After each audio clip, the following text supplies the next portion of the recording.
Hey guys, how's it going? Hope you're doing well. My name is Crown, and today I'm going to read you some very interesting stories that I hope that you're gonna love. And now, without further ado, let's go! Frequently asked questions. I'm the father, as in male. We have potatoes with peas and carrots with sausage for dinner. Yes, I'm a male that knows how to cook. The bike will never be left unattended outside. Yes, I have a sturdy lock. I located and took a picture of the serial number. Backstory: I'm a single parent. I have a beautiful girl that's turning 5 in August. The past year I have been fighting with an ex that tried to keep my kid away from me. Lawyers aren't cheap, and being single doesn't exactly help with my finances. Couple of months ago I won a lawsuit and I finally got to have my kid at my home again. For the past few weeks she was saying she wanted a bicycle. But still recovering from the lawsuit bills, I wasn't able to afford it. Last week I got my summer bonus, which finally gave me the financial boost I needed. So yesterday I finally was able to buy my little girl her bike she wanted so badly. I enjoyed my time with her riding our bikes, but then it was getting time for dinner, which I still had to make. So we head back home and park the bikes in the backyard. We go inside and I start making dinner. After about 10 minutes, I spotted movement in the corner of my eye through the kitchen window. That's on the side of the house. I see this kid, guessing 6 or 7 years old, just casually strolling by with a brand new bike I just got today. My heart dropped, and I ran to the front door hoping I'd catch him before he rode away. I was lucky I did that. I yanked the bike out of his hands and freaked out to him, saying it was mine and he had no right to just walk into other people's backyard to take things. I was pissed. I forced him to get the hell off my property and set the bike inside my front halfway, thinking that it was over. But boy, was I wrong. After comforting my little girl that never saw me this mad, poor thing, I returned to the kitchen to continue making dinner. 15 minutes later, the doorbell rings. It's the kid and his evil mother. "You give my boy this bike back. He found it. It's his." "He found it in my backyard? I got it for my kid today. You should try teaching your damn kid some manners. He shouldn't trespass on other people's property to take their things." "Oh, don't tell me how to raise my kid. Give me the bike back or I'm calling the police." I laugh at this point. Call the damn police. And I slam the door in her face. By this point, my 4-year-old is crying her eyes out and I get to comfort her again, as she is thinking she is losing her brand new bike. Her sobbing finally over, I try continuing to make dinner yet again. Preparations done and I'm about to put it all on a stove. Doorbell. I flip out, storm to the door, violently open it, getting ready to just explode into the witch's face. Guess what? She actually called the cops. I instantly calm down when I see it's the police and invite one of the 2 officers inside while the other stays with the evil woman. I explain the situation and show him the box the bike came in, along with a receipt that has my name on it. He shrugs and apologizes for the inconvenience and assures me I won't be bothered again. I let him out and close the door with a smug smile on my face. I check the front window to see what's happening and I see her go into a full tantrum. It ends with her into handcuffs and in the back seat of the patrol car. Bye, Felicia. Don't know what happened to her and I don't care. I finally finished dinner and my kid still has her bike. That's all that matters to me. Boy, what a day. I worked overnight at a 24-hour truck stop restaurant attached to a motel in a small town when I was 19. There was a massive unrelenting heat wave. It was about 45 Celsius during the day and about 35 Celsius at night. I don't understand Fahrenheit, so like 98 to 110-ish. Anyway, it was like 3 a.m. on a Wednesday and the restaurant was full of people that just wanted to take advantage of the air conditioning. And I honestly didn't care. The restaurant was falling apart and was basically a giant safety hazard. The serving line, it's a row with equipment, knives, dirty dishes, sinks and so on was especially bad, bottles of water, exposed wires, and a pack of razor blades for the box cutters. Anyway, I am honestly surprised more employees didn't get injured. So in walks the entitled mother with her husband and 2 kids. I sit them at a table, bring them some menus and take their drink order. I give them their drinks and then go around to check on the other tables. Most people were asleep. There were a ton of kids all asleep. I go back to my line to refill some drinks and there is a random child, little boy around 3, running through my line. I pick up the kid and put him down outside the line and tell him that he can be back there. He seems to get it and runs off. I drop off the refill and another table and the same kid is back in my line. And he has one of the knives in his hand. Super dull but still a knife. I grab the little kid, take the knife out of his hand and tell him that he cannot be back there. And I don't want him to get hurt. I started looking for his parents and I can't remember which table he was from. I put him down and watched which table he went back to. It was the entitled mother.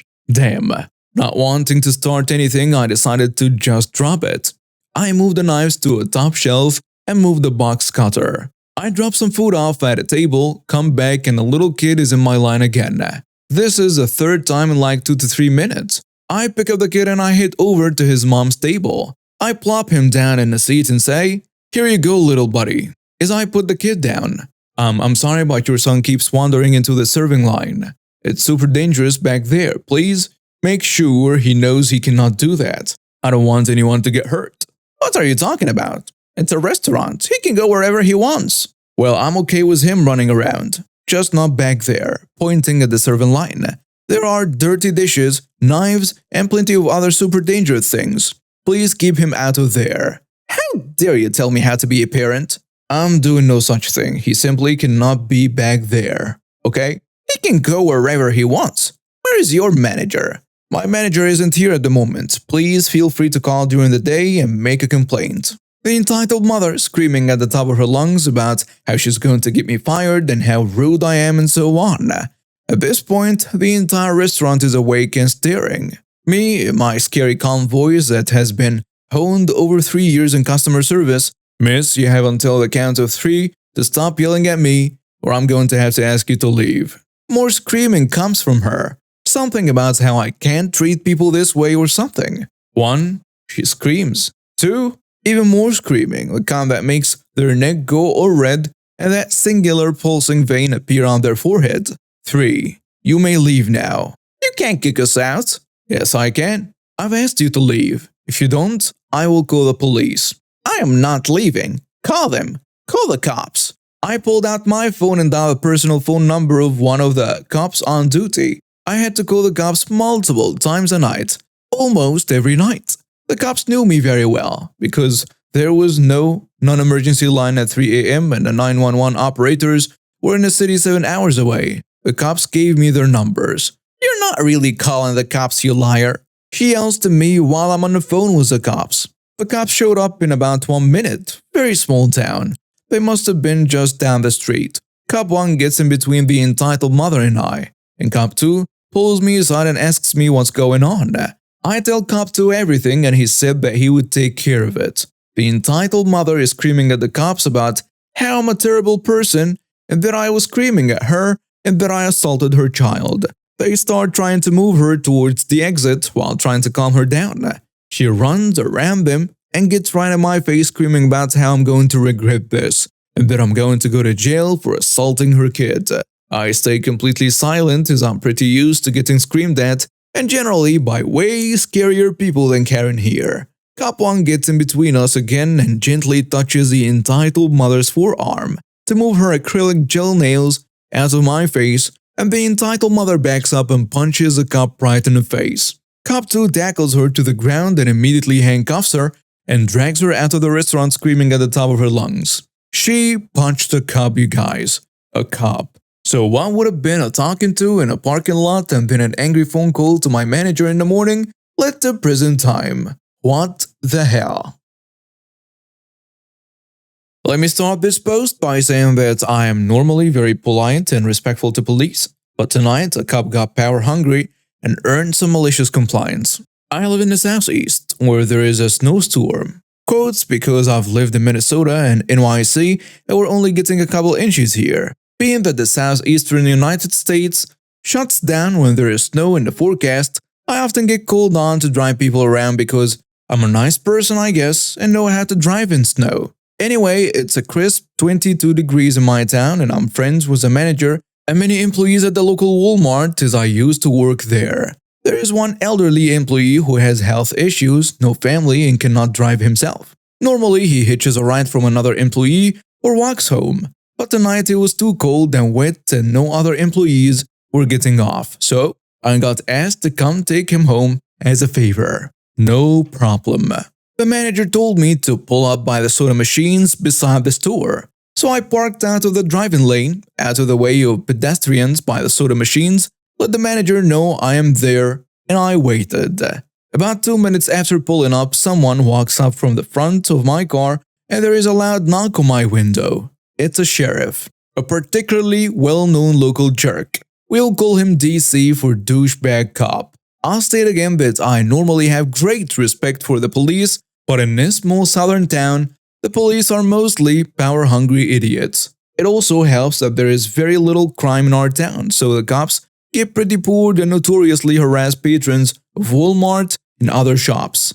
In other stores, the manager has explicitly told the sheriffs not to come unless they are chasing someone, are cold, or are shopping. Add this to the fact that I'm currently battling a particularly bad bout of the stomach flu, not contagious except through my excrement, and generally feeling bad. It's safe to say my smart-ass side came out. So I roll my window down and say in my sweetest tone possible, "Yes? You know, this is a pretty expensive ticket." "I'm sorry to hear that. Why?" "You're parked in the fire lane."